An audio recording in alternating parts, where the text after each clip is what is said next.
And we're back with another episode of the Lakers Fast Break podcast. It's Lakers Postgame, everyone. It's Gerald Glassford coming right back at you here from Lakers Fast Break, Pop Culture Cosmos, where we cover the latest news and trends in pop culture each and every week, twice a week, wherever you get your podcasts.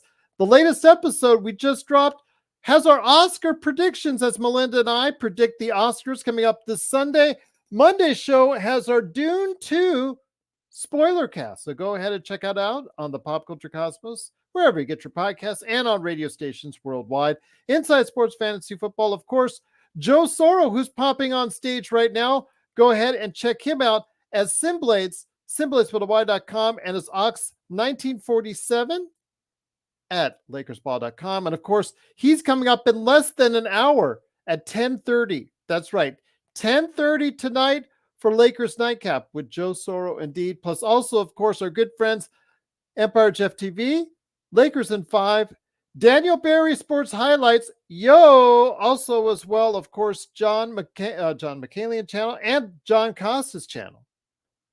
Lakers Corner, and also as well, Clutch Talk, hoping he'll join us tonight because he is the president of the D'Angelo Russell fan club. And D'Angelo really outdid himself tonight when they needed the most, and definitely looking forward to seeing and hoping we get a chance to hear him. So looking forward to seeing if we can go ahead and get him on the show, but go ahead and check out his channels as well. And speaking of supporting channels, please support our channel. Please like, share, follow, and subscribe to get the latest notifications on when we go live on the air with the latest Lakers Fast Break podcast. With the Lakers reeling from that loss on Wednesday to the Kings, needed a clutch victory. And with LeBron James sitting out with ankle soreness, it was up to the rest of the Lakers to go ahead and get the job done. And the Lakers got out to an early lead, not too large, with Milwaukee Bucks staying right within range. Back and forth they went. No defense being played in a high-scoring first half. But in the third quarter and the second half, Anthony Davis unfortunately took what was deemed to be a blocking foul, ended up skidding behind the basket, and in doing so, after getting hit by Giannis Antetokounmpo, injured his shoulder, leaving him with one arm playing for the rest of the game. And give him a lot of credit. He gutted it out and played and was out there for the rest of the game with one arm. Literally just played with one arm. And it was just the thought that the Lakers would not be able to get it done if that's the case. But alas, a hero approached indeed in D'Angelo Russell. D'Angelo Russell absolutely saved the day for the Lakers with a tremendous performance, probably his best ever as a Laker. 44 points, 9 assists, 9 out of 12 from behind the three-point arc, absolutely unconscious from there. And he alone kept the Lakers in the game. And even when Milwaukee pulled ahead by a few points, he brought the Lakers back in. And after a couple misses by Rui Hachimura, we were thinking all is said and done. But the Lakers held together and finally got a crucial stop at the very end with a block by Spencer Dinwiddie on Damian Lillard as time ran out, and the Lakers escape with a 123-122 miraculous victory. They're now 35-30 on the season. We'll get you the standings where they're at up here in just a second as soon as they get updated. In fact, they are updated. The Lakers are now back in 9th place in the Western Conference, and here today to discuss the great game by D'Angelo Russell. It is here. It's good. We'll get to you in a second, Mr. President of the D'Angelo Russell fan club. We'll get to you in a second. You can gloat all you want here in just a minute. It is a good man indeed. He is the man behind Lakers Nightcap with Joe Soro. Maybe some drinking might be involved. Who knows? It is Joe Soro. Joe, great to have you here. Looking forward to your thoughts. Again, a very gutsy win tonight with LeBron out of the game with his ankle soreness, which is going to be a day-to-day thing going forward for the rest of the season. And with AD basically going limp with his left arm after the third quarter, it looked like it was all but done. But no. D'Angelo Russell had other thoughts, my friend. Yeah, there is a concern there. I don't know if he dislocated his shoulder or if he just had no feeling in it, but this was D'Angelo Russell's night, a night where we saw what many scouts saw in D'Angelo Russell in 2015. They saw a player that had the ability to be a star, had the least percentage of a bust in that draft. And he kind of put it all together here tonight when they really, really needed it.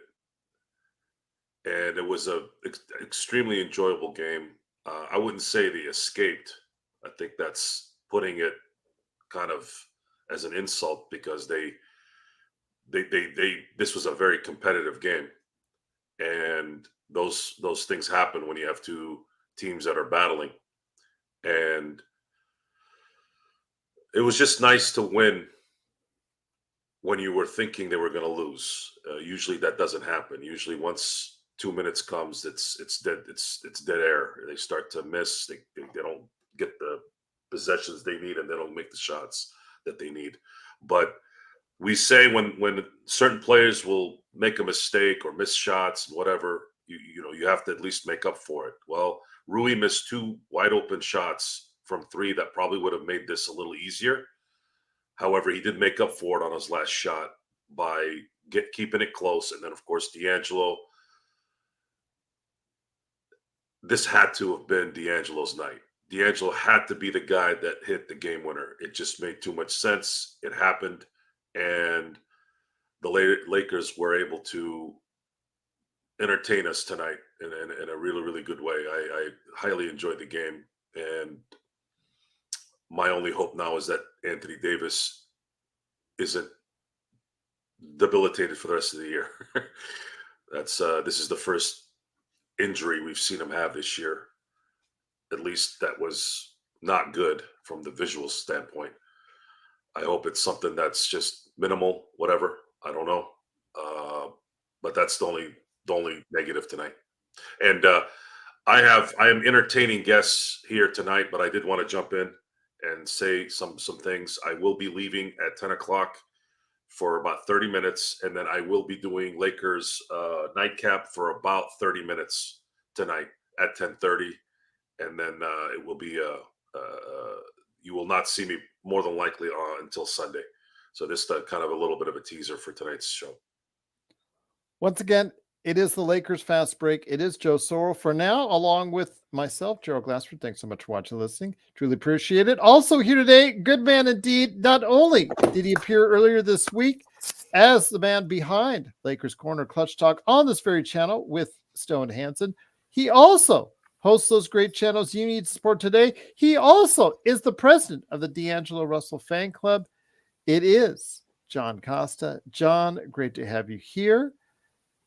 And we needed this game because not only for the standings, but when it comes right down to it, with LeBron sitting out, maybe again, his ankle was so sore from watching Bronny yesterday win. His team won, even though Bronny didn't score.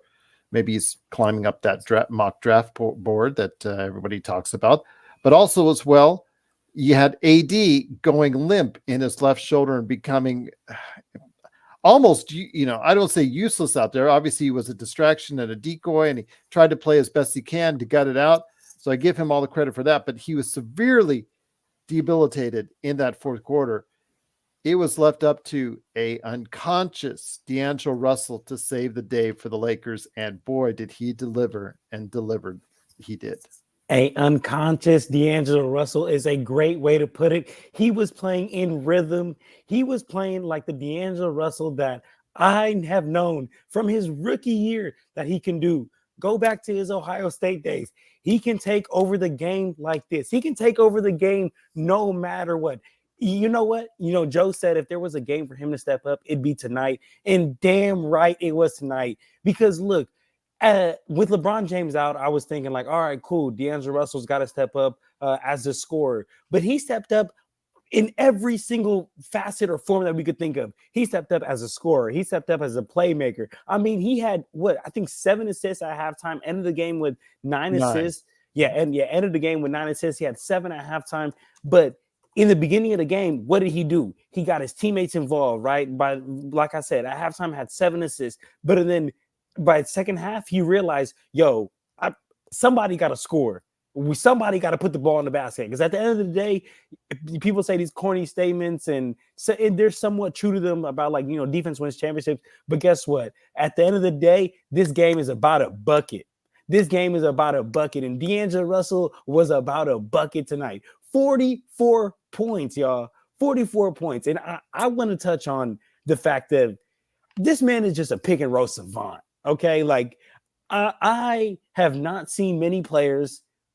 Okay, maybe I'll gonna get ahead of myself because I've watched a lot of great basketball. But at least on this Lakers team, I have not seen many players better than D'Angelo Russell at operating out of the pick and roll. He is just so patient. He is just so patient, and he doesn't rush. He doesn't force anything. Okay, he comes off the screen, and if the defense is playing him way too close, he's going to hit the dump off pass. Preferably if it's to Anthony Davis, I love it because that's a generational type player. But even if it's not Anthony Davis, it doesn't matter. It doesn't matter. He was making Jackson Hayes look like he was a boy. As long as you got 2 hands, you can catch the ball. Just run that pick and roll, Anthony Davis. With D'Angelo Russell. Just set that roll to the hoop. Set that pick, roll to the hoop, and let him do the rest because he's going to figure it out. Because if you play the roll man too much, he's just going to light you up, whether it's with that little stop and go, little pull up that he has, or whether it's a little floater that he has. Man, I love D'Angelo Russell. And let's not forget about the fact that he came up for us not only the entire game, but in clutch time. Man had 8, he scored 8 straight points for us in clutch time and hit the shot to put us up big. Come on, y'all. In the fourth quarter, he had 21 points. I'm ecstatic, guys. So happy to be here. Gary, yes, Giannis played, but did none of that matter because tonight we had the man who had the most ice in his veins, D'Angelo motherfucking Russell, man. I'm ecstatic tonight, y'all. Once again, it is the Lakers fast break. It is John Costa and Joe Soro along with me, Gerald Glassford. The Lakers do win 123-122.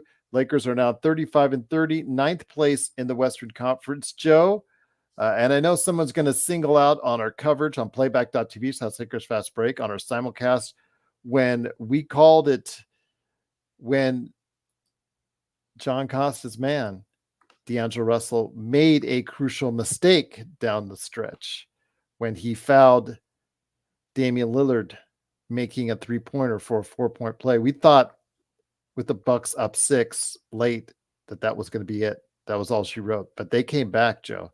They came back with some good clutch play in that final 2 minutes and got the game won. Yeah, you're bound to make a mistake. You're bound to make a snafu during an assignment. It's how you react to it afterwards. And almost every mistake tonight was made up for by the next play.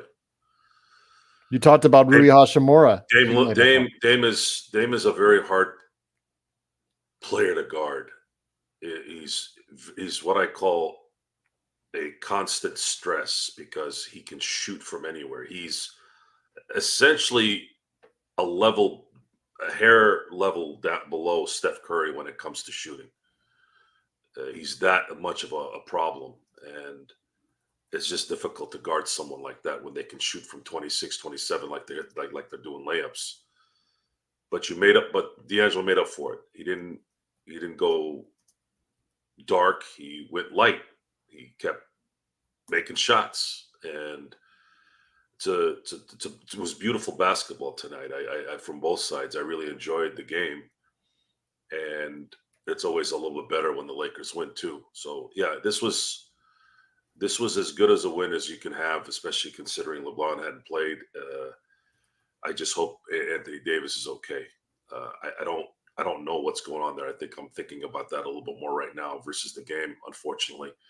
But we can savor this a little bit and look back on this season as having a good 2.5 hours of basketball, at least tonight. Once again, it is the Lakers winning tonight, 123 to 122 over the Milwaukee Bucks. As soon as I get any updates and details on on Anthony Davis, I will let you know. Darvin Ham just reported 41 seconds ago by Jovan Buha of The Athletic. Darvin Ham says Anthony Davis is being evaluated by the Lakers medical staff for his left shoulder injury, and there will be an update tomorrow. So nothing for now, but just wanted to let everybody know what's going on. With that said, how tough or how much tougher does this challenge get with Minnesota minus Cat with the torn meniscus, and he did have surgery for it? How much tougher does this get with Minnesota coming on Sunday, John? This gets so much tougher because Minnesota, what do they do? They play through their bigs, right? Yeah, like how you mentioned, Cat is out, but they still have arguably the best big coming off the bench in the NBA. But it's either him or Bobby Portis, and him being Naz Reid. So Naz Reid can come off the bench and he could start on a lot of teams as a big around the league right now. So I'm not gonna lie, it helps us that Cat's not gonna be there, but they still got another great big coming off the bench. And if we're not gonna have Anthony Davis, oh man, they might score like 100 points in the paint next game because although I love Hayes, I love the verticalnism. I don't even know how you say that word, but he's very long when he's vertical. I love it, but he is going to get bullied by Naz Reid. He'll get bullied by Rudy Gobert. But I'm going to be honest, guys, like we're all on different pages here tonight. Like Joe, I'm a little bit there with you where I'm worried about Anthony Davis, of course, or whatnot. But I'm just so lit. I'm just so ecstatic for the win that I'm just not even trying to let that bring me down. And thinking about Minnesota will probably bring me down if Anthony Davis is not going to be there. But, I mean, yeah, I think it's pretty clear. I think it's pretty clear to say if Anthony Davis isn't there, even if he is there, we would struggle against Minnesota. Like I've said many times in the past, I've told people about the fact of going against Minnesota when we have only one big and they have three is very hard just because they could put a primary defender on Anthony Davis and have someone be a secondary defender and roam it around and then just clean up any shots around the rim. So that'll be tough. But without Anthony Davis, it'll only be harder. But hey, man, in D-Lo, we trust. In D-Lo, we trust, man. Joe, I know you're going to head out here in a second, but when it comes right down to it, 21 of the last 27 points scored by the Lakers in that fourth quarter was scored by D'Angelo Russell. Truly a heroic performance by him tonight. Game of his career, not just a Laker uniform. And it was nice to see. It really was. I had touted D'Angelo Russell as the next James Harden coming out of the draft. It's unfortunate that he didn't turn into that, but maybe we get a Chauncey Billups-like renaissance later in his career. That's the only comp I can think of where someone is talented, didn't really start out very well for a while, but ended up becoming an extremely valuable player. I just wish the Lakers could have a little bit better positioning right now to run with through the playoffs. But if AD is not available for the Minnesota game, I think that one might be a problem. I just hope it's not a torn rotator cuff, or he could play with a torn labrum. I had a torn labrum for a decade that I dealt with. Kobe even did as well. He would have to have surgery, but the recovery time on that one is a B. So we're gonna have to see. We're gonna have to see how that plays out. I'm thinking that LeBron might be playing in Minnesota against Minnesota, so maybe that kind of helps a little bit if AD needs to take a day off. But nonetheless, this was a great win. I'm going to enjoy it, and I'm going to be heading out here for about a half hour, folks. What you got cooking up at 10:30, my friend? Well, I'll talk more in detail about the game, and then we'll obviously have a nightcap. And just kind of go into more detail on the game from not only the Lakers standpoint, but also the Milwaukee Bucks standpoint on what they did and what they didn't do in this game that helped the Lakers keep it competitive. Look forward to that. It is Nightcap with Joe Soro, Lakers Nightcap with Joe Soro. He's coming on in half an hour for that. Also, as well, you've got to make sure to check out tomorrow morning at 10 a.m. Pacific. It's the Lakerholics crew. They're coming on for a quick Lakers weekend show coming up tomorrow morning right here on the Lakers Fast Break. But for now, it's me and John Costa. John, the man is sky high right now. I'm up there. No drugs needed. No drugs needed. No alcohol needed. Just a bunch of D'Angelo Russell. That's all I need right now. Natural high because of D'Angelo Russell, my friend. So again, as an individual, I said that this was a crucial year coming in for him, whether he would determine his play would determine whether or not for the rest of his career he would ever reach the status of being a starting NBA guard. Again, I said that even before we met, we came on, and I'm going to stick to that. Well, right now, this season has been an up and down season for him. Remember when he was on the bench for a period of time, getting close to DNPs because he was so far, in Ham's doghouse. But look at him now. He is playing at an elite level.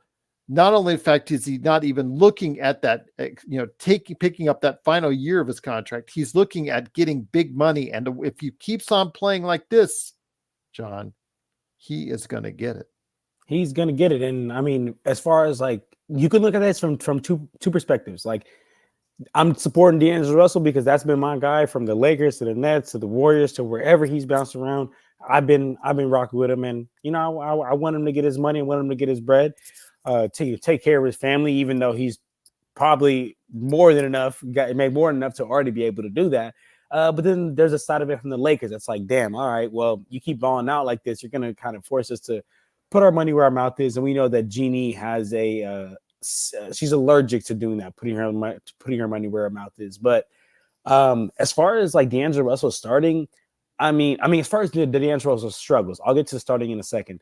The D'Angelo Russell struggles, I gotta fully blame that on Darvin Ham. And the crazy thing is, I don't like to toot my own horn, but toot, because how long and how far have I been saying, yo, Ham, just keep giving D'Angelo Russell minutes, even if he has a bad game. Keep going. He's a rhythm type player. He needs to get a rhythm. He needs to feel a rhythm. He needs to know what his role on this team is. And if you have him play 34 minutes one night, the next night you got him sitting because you putting in Skylar Mays over him, or you putting in Spencer Dinwiddie over him, which Spencer Dinwiddie got his block tonight. But I'm talking about the games when Ham chose to sit D'Angelo and put Mays or put Dinwiddie over him. To me, I kept saying, yo, you are the sole reason D'Angelo Russell is not thriving, because you're killing his confidence, you're killing his rhythm. And as a player like him, he plays strictly off confidence and strictly off rhythm. And what did Darvin Ham do? Maybe he tuned into the Lakers Fast Break, or maybe he came into the Lakers Corner. He heard what I was saying. He heard what we had to say here on the post-game shows. He's like, maybe this John guy who just lives in the Bay Area knows a little something that he's talking about. Let me try it. Tried it. Ever since then, hasn't looked back. I'm not saying he hasn't had a bad game since then, which he has had, which he's had, but you continue to give him the minutes. You continue to trust him, and that's what you get, man. That's what you get. Because I guarantee to you, if D'Angelo Russell didn't know his role, I guarantee to you, if D'Angelo Russell didn't have a chance to catch his rhythm coming into this game, no way he has a 44-point game. No way he scores 21 points in the fourth quarter. No way he does that, man. No way. So I fully blame Darvin Ham for keeping him in a doghouse earlier, and proves my point even more as to why Darvin Ham is a terrible coach. Terrible coach. Even a victory. Terrible coach. Terrible coach indeed. Once again, it is the Lakers Fast Break. The Lakers do win 123-122. Got so many people out there watching. If you can, please like, follow, and subscribe. Please, that really helps us out at the channel here at the Lakers Fast Break. And while you're at it, please go ahead and do the same for John Costa's Lakers Corner and Clutch Talk. Great channels talking the NBA and the Lakers as well. It is the Lakers squeaking out that victory. And again, I'll say it. You don't even have to go back and call us out on it like you did. Someone did with Stone the other day. With 2 minutes left, D'Angelo Russell, that crucial foul. I was like, oh, we're done. Gave him that 4-point play to Damian Lillard. You thought, like okay, they're up by 6. Man, it's over. But you know what? Again, showing the heart as getting stops finally after basically playing ping pong the entire game with Milwaukee Bucks, who could score the most between both these teams in a day. And when I talked about this on playback, on a day that most of the teams, if you look at the scores out there, were not even close to playing at the high scoring level we've seen all season. It really was a lower scoring scoreboard when you look at it. The Lakers and Bucks seemingly decided to play no defense, but you know what? At the right time, the Lakers got some stops when they needed the most, John. Yeah, we did. And it's funny that you say that, and I see people in the chat, my boy Intel Wild talking about how he thought it was over after that for 4-point play. Me too. And the reason why I thought it was over is because, yes, we had a great game. Yes, we won. But I think even though we're all Lakers fans here, I'm assuming we're all Lakers fans here, I think if we're realists, we can say that the Bucks are overall a better team than us. I feel like we can all come to that agreement. And when I seen the Bucks go, because also in clutch time, the Bucks went on a 13-2 run, and Darvin Ham didn't call a timeout. That's a whole other thing we'll get into. But the Bucks went on a 13-2 run, and you know what I thought to myself? I was like, damn, like that's the difference between a good team and a team that's just straight up better than you. The team that's better than you, they can just take over the game at the right time, right? They can just like, oh, okay, here we go, time to turn it up. Kind of like how the Nuggets did, right? The Nuggets were able to just all of a sudden just turn it up because we're just better than you. We have plays, we have sets, we have motions that you just have no answer for, and this is going to be a bucket. And there's nothing much you could really do about it. And that's what was happening when they were on that 13-2 run.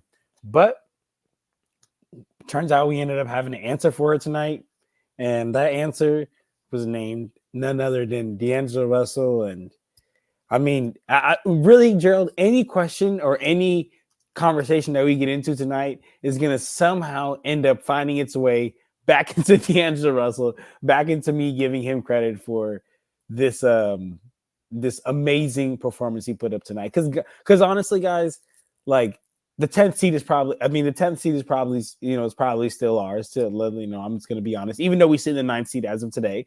But what I will say is games like this it just puts fire in my heart. It puts fire in my soul. I'm like, all right, here we go. I got something to be excited for, because our last game, those are the type of games that I'm pretty sure I came on a stream and I came on here and said, that was a gut-wrenching loss, guys. And now I'm over here, same spot. I'm in the same spot that I was in last stream, but I'm lit. I'm excited. What would Kurt said, John, would you say this is D'Angelo's best? Yes, I would say this is his best game as a Laker so far. I'm not going to lie. Not only like points wise and like stats wise, but just as far as, stepping up on an important stretch like this. All Lakers fans, all Lakers broadcasts, all Lakers channels, all we've been talking about is, damn, this is going to be so hard getting through this stretch of games. I believe like the next 17 games, like 12 of them are playoff teams or something like that, something ridiculous. So we got this tough stretch, and then damn, now LeBron comes out last game, misses the entire fourth quarter for the ankle injury, and then cool, next game we hope he's going to come back, because we know no matter what the numbers say, this Lakers team is better with LeBron James on the court versus off the court. I know what the numbers may say. I know the numbers may say that we win more when LeBron's off the court, but you'd be delusional to think that we're better with LeBron off this team. So as a Lakers fan, we're worried. We're like, damn, all right, well, here we go. We got a game. No LeBron James against the number 2 seed in the East. This is going to be tough, man. And who steps up? Who saves the day? In multiple ways. He didn't, and it's not like he came out from the first quarter and he started shot chucking. He came out in the first quarter and facilitated and took the shots that the defense gave him. But when he realized that this AD, it just wasn't his. He wasn't going to be the one doing it, which I'll give him credit for. Not, in that first half, he was being real aggressive, especially in that first quarter. But when he realized that, maybe Anthony Davis isn't being as aggressive as I like, he decided to take over the game. So, I mean, in every way, faster form, took over tonight and excelled. I was worried, though, because with AD basically out there just going through the motions, because as he put it, I just put it in the chat, Anthony Davis in the interview right now with his shoulder getting iced down, he said he couldn't move his left shoulder after trying to take a charge against Giannis. He'll see how he feels tomorrow. He said it's sore. He couldn't move it or raise it after Giannis hit it with an elbow. That's why when Giannis's elbows hit it, that's why we couldn't really see it on the replay. He'll get treatment on it Saturday and see how he feels with tomorrow, with the game looming on Sunday against Minnesota. How imperative, even without Cat in there, but you still have Gobert that could kill us on the boards, and you still have Anthony Edwards, Ant, that could go crazy on us, just like Giannis and Damian Lillard to an extent. How serious is it? Because you can't expect D'Angelo Russell 44 points, 9 assists, and 9 threes every single game. That's unfair to ask, John. Even for you as the president of the fan club, that is unfair to ask. That is unfair to ask. And if I do that or anyone does that, you're setting yourself up for failure. You're setting him up for failure. So please don't do that. Okay. Just know that he has this in his bag and he has the ability to pull it out if need be. Now, I don't think he's going to pull this out continuously game after game. But what I will say is that, I mean, credit, I'm going to give some credit to, well, I guess I don't know if this is credit or this is not credit. You look at it however you want, but I don't know if you guys were able to tonight watch the Timberwolves versus Cavs game. It was the game right before the Lakers game. They lost in overtime. Right? Exactly. Well, they won't be happy. Exactly, right? But you know what they really won't be happy for? So I was watching the entire game from the 2 minute and 9 second mark in the third quarter to the end of the game. Anthony Edwards went 0 for 9 from the field. 0 for 9 from the field. He did not hit a single shot in the fourth quarter, did not hit a single shot in overtime. And mind you, he took the shot to try to win the game in the fourth quarter, but he couldn't hit. So not even just a good player like Anthony Edwards, just NBA players. I say this all the time to all my friends I talk NBA with. NBA players are so like petty, like they hold things back, like, right? So I mean they hold things in. So if they have one bad game, next game they're gonna make sure that they hone in on exactly what they did wrong next game to where they do it perfectly the following game, and then they're gonna have a good game, which so perfectly describes the Lakers season. I mean, we just get mollywopped one game, and whatever was wrong in that one game, that one day that we have off, I don't know if they're practicing, I don't know if it's just a mental note that all these players made, but they're honing in on those mistakes. Next game they turn it around, and boom, now they're rolling. Next game they turn it around, and then the following game they lose, and then it's a win, lose. So with that being said, I think Anthony Edwards is going to come out for vengeance, and he's going to be trying to put it on us, and it's going to be really tough because our perimeter guard just defense just isn't really it, to be honest, and especially going against a top tier player like Anthony Edwards. But we also did it against SGA, so maybe he can have a bad game too. Once again, it is the Lakers fast break. The Lakers do win 123-122. Please stay with us on this channel. Joe Soro will be coming on in 15 minutes on his show, Lakers Nightcap with Joe Soro. It's actually already set for you right now on this very channel. If you're watching on YouTube and on Facebook, it's already set up for you. Please go ahead and enjoy. He is coming on at 10:30, so we'll stick around with you till then. I will ask you this, John. Again, Sunday, another crucial game. This is still, we're still going through Murderer's Row here, my friend. Mm-hmm. When it comes right down to it, the Lakers need just a performance from LeBron to really get things done, especially if we don't know the status of AD until tomorrow at the earliest, if he'll even play or not. It is crucial that LeBron comes back and helps D'Lo And also as well, Austin and Rui have to be a little bit more consistent if the Lakers are going to go ahead and get it done on Sunday. Yeah, we're gonna need overall great performance from the team. If Anthony Davis does not play, I'm gonna expect to see a whole lot of D'Angelo Russell and LeBron 2-man game. To be honest, I know it's default to be the big and the guard as far as like maybe if AD doesn't play, it'd be Hayes and D'Lo, but I really, really like LeBron James coming downhill. So I'm going to want to see a lot of D'Angelo Russell and LeBron high pick and rolls just so LeBron can start running with a full head of steam downhill. And then D'Lo could do what he do, find him. If not, go get a bucket. And Austin Reeves tonight, 18 points, 7 assists. He did his thing. You know what I'm saying? We'll take that.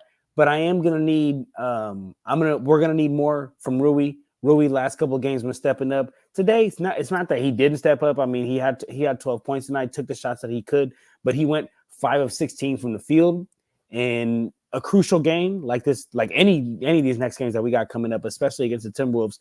We're going to need a big time performance from these guys. And the LeBron James and D'Angelo Russell 2-man game is going to be what's going to have to get us over the edge here. But let me see what Robert said something in the chat. Let's see. He said, John, what do you think we will be able to do you think we will be able to double team Edwards most of the time since their starting 5 includes Kyle Anderson? Man, see, the tough part about double teaming in this league is that this is a shooter's league now. Like, there's not many players on the court that can't shoot the ball. And when you double, it's just like, okay, now somebody open. So I just got to keep swinging this rock, and I could pass the ball faster than anybody could run. I don't care if it's Usain Bolt. I don't care who it is. You are not running faster than I could pass this ball. And if I could just keep whipping this thing around, then it's going to kind of make it hard. So I don't know about that, Robert. I don't know if I necessarily would want to double. I mean, if he's cooking like that, yeah, you gotta slow him down. You gotta throw whatever in his direction. But I personally wouldn't want to come out double teaming, because you're gonna have to prove it to me to show me that you deserve a double team, which he has in the past. Not saying that he isn't that type of caliber player. He is, but you got to show me on a night-to-night basis, man. Once again, it is the Lakers Fast Break. It is John Costa. Please go ahead and check him out today at Clutch Talk and Lakers Corner with all the great work he does. Also as well, go ahead and check out Joe Soro in just a few minutes for Lakers Corner, as far as his own Lakers Corner with Lakers Nightcap with Joe Soro. And then, of course, tomorrow, Lakerholics will bring you Lakers Weekend as well. Jerry Riley is angry at us. He just went on Facebook. Thank you for watching, Jerry, but you seem to be angry. Are you mad that your Bucks lost or something like that? Please let us know in the chat, because I can actually see your messages if you're talking on Facebook. Let us know why you're angry. You put an angry emoji on there that something makes you angry on a day that the Lakers won. Does it make you mad that the Lakers won? Seemingly that might be the case, but how can you be mad when John, the guy named D'Angelo Russell, played out of his mind, perhaps his best game ever as an NBA player? How can you be mad? Come on, Jerry. Yeah, Jerry, there's nothing to be there's nothing to be mad about. Now, if he's a Bucks fan and he found us, thank you for watching.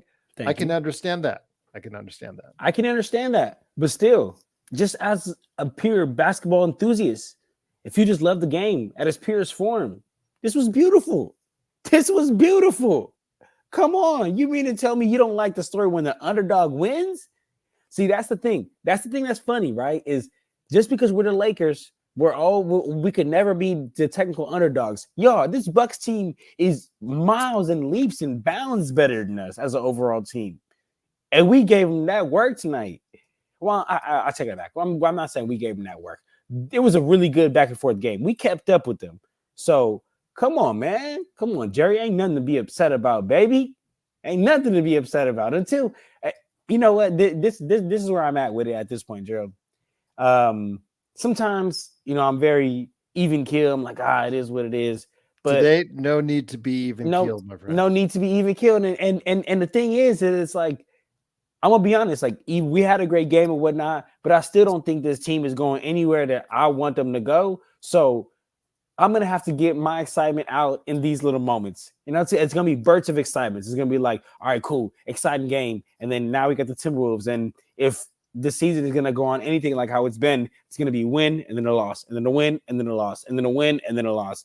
So if history is gonna repeat itself, then we got a loss. We got a loss coming up on Sunday. Hope that doesn't happen. I hope that doesn't happen. But if history repeats itself, we got a loss. And if you guys want to see Debbie Downer John, tune in then. But for now, I'm happy. I'm lit. I'm excited. Well, I'm going to give Joe some credit here in a second, but Sean, I want to go ahead and give you some credit. If you, Jerry, you're out there and you're a Milwaukee fan, do you want Ham back? We're just asking. You know, Sean, y'all can have him. Yeah. So it's up to you. You know, just want to let you know that he might be available at the end of the season. But I want to give Joe credit. He said in a wacky season like this one, with an up and down, inconsistent team like the Lakers have played throughout this entire season, that they were going to go ahead and watch them win against Milwaukee. And sure enough, they did. But I don't think he knew it was going to be under these same type of circumstances. First of all, LeBron James said he was going to be all right after that post-game interview coming off the Kings game. Seemed fine when he was watching Bronny at the USC game against Arizona State on Thursday, yet somehow is not able to perform. And it's a day-to-day basis going forward for him on Friday. How tough is it when you're just dealing with this constant, is his ankle good? Is his ankle not good? He tells you he's all right. A couple of days later, he's not all right, and it makes it that much harder for the Lakers. So when he first got hurt, I went on the last stream. I went on there and I said, like, man, I don't know, you guys. I've been watching LeBron for a very long time. The way LeBron walked off the court, I think he was capping. Like, I think he definitely tweaked his ankle for a bit, but he was just so pissed that we were losing, we were playing bad. He was just fudge it, I'm gone. Like, fudge. Like, he's Twitter, just like, Twitter called him out on that. And I'm telling you this right here. Look, I'm one of the biggest LeBron stans, one of the biggest LeBron fans. I think he's my GOAT. Whoop-de-whoop. We can get into all that. But what I'm talking about is the fact that he, he tweaks his ankle, which I'm sure, maybe it hurt for a second, but he was just like, man, screw it. I'm gone. I'm out of here. And he comes and then he says, like, I'm gonna be straight. And I believed him. I'm not gonna lie, I believed him. I was like, okay, he really might be good. But let's take into account he's 39, y'all. Like, I'm 25. If I roll my ankle right now, I ice it, I give it some time, I'm gonna come back. I'm gonna be straight. Maybe in like less than a week. You know what I'm saying? I'll be back. It depends on how bad the roll is. LeBron James is 39, guys. Like, I'm not even up there in age, and I know that the bones don't heal like that at that age, man. So I think that he underplayed it. He definitely tweaked it, but I also think that some of this is like LeBron really cares about his legacy. And I forgot who said it. Somebody said this in the chat one time, and if you in here and you said this, make sure to come out and claim it, because it was a great take. It said that sometimes he protects his legacy too much instead of just going for it. And I agree, you know what I'm saying? And maybe this is him in a way trying to protect his legacy. I'm sure that if he really wanted to, if it was a playoffs, he would have played. He would have played, right? Exactly, right? So I'm sure if he really wanted to, he had a tie. Instead, he was sitting in the front row with Linda Rambis and Jeannie Buss. So he would have tied his shoe real tight, put some real good wrap on that ankle, and he'd have played.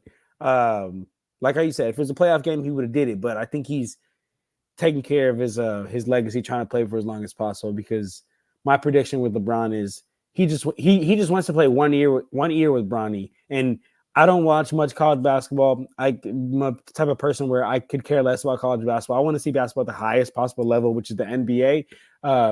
Not saying that college basketball isn't good basketball, but I'm trying to keep up with all 30 teams in the league, guys. I don't have time to go keep up with these little college teams. So what I say that to say is I have no idea. Well, I've gotten to see Bronny play live one time because he went to the Cal game, he was a cool player. But I mean, I think he can get drafted just strictly off his name. So whether it's next year, whether it's he will get drafted strictly off his name. It's right? not because of stats. Let's put it that way. It's not because of what he's bringing to the court right now. He is. Let me give you his stats for the past 5 games. Ready?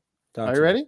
Yes. 0, 0, 2, 2, 2.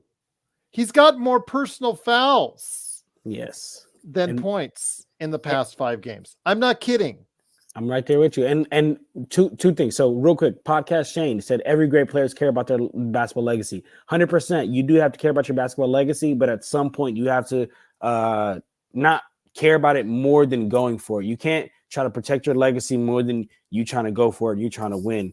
Wouldn't his legacy be more cemented if he'd actually gutted it out on an ankle with the Lakers needing him the most and AD with an injured shoulder? So that's that's needing D'Angelo Russell to have the game of his life to bail him out. That's what I'm trying to get at, right? Exactly, right. So that's what I'm trying. So I think he could only help his legacy. But then again, and Podcast Shane. Well, hold on, Podcast Shane. I know his heart stopped. I get that. I understand that. That's even more reason for him to go ahead and stay in college for 4 years. The kid is nowhere near ready for the NBA. Don't put him in a position where he's going to fail. And I believe right now, if he does go in the NBA draft this summer, you are setting him up to fail. And I'll just leave it at that. Yeah. I mean, look, this is all I can say on Bronny, because again, I've literally watched one game of his, and it was against Cal Berkeley, and they won. And when I watched him play, yeah, he had a decent game. I think he had like 10 points or something, like 10 or 15 points, something like that. But the biggest thing about him is that he plays the right way. Like he knows. He knows how to play the game the right way. Catches the ball, triple threats, looks at all his options, sees the floor through. He's not the type of player to where he's just gonna get the ball and say, "Yo, get that to me and get out the way because I'm gonna get a bucket." He just at this level right now, and what I've seen, he's just not there. No knock on him at all. There's not many people in this universe that can say, "Give me the ball, I'm just gonna go get a bucket right now." So I'm not knocking him for that. But all I'm saying is that he plays the right way. And let me see a Podcast Shane. I believe Podcast Shane, please read that article. That's the update from Bronny's, because they are evaluating their options on whether or not he will enter the draft at this point. It's not certain either which way. He is just not ready. If he enters the draft, he's not ready. I will leave it at that.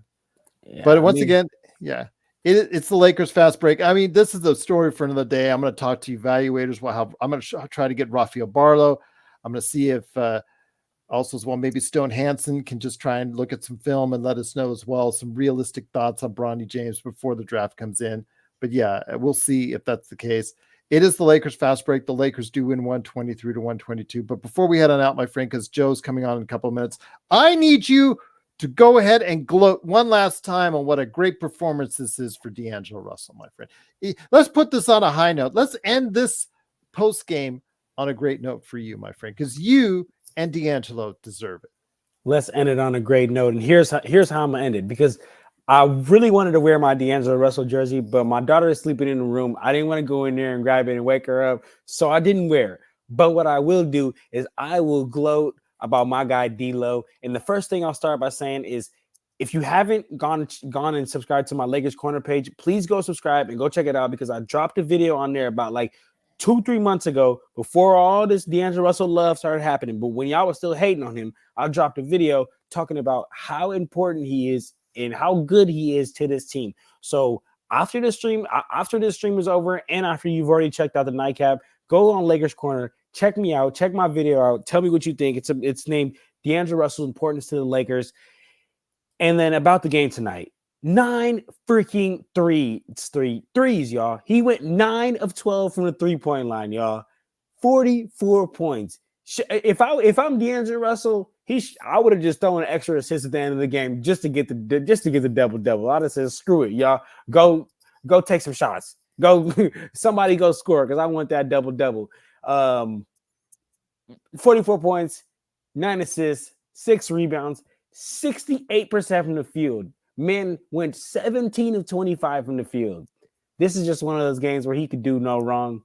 I'm proud of him, my guy, and I hope now that everyone has understand what I've been saying for so long. He's a rhythm player. Let him get his rhythm. Even if he loses it for one game, keep him going because he needs that. He needs the ball in his hands. He's a field type guy. So I'm happy for my guy D'Lo tonight, man. Once again, it is the Lakers Fast Break. It is John Costa. Please go ahead and check him out today, wherever you get your podcasts, on Clutch Talk and Lakers Corner.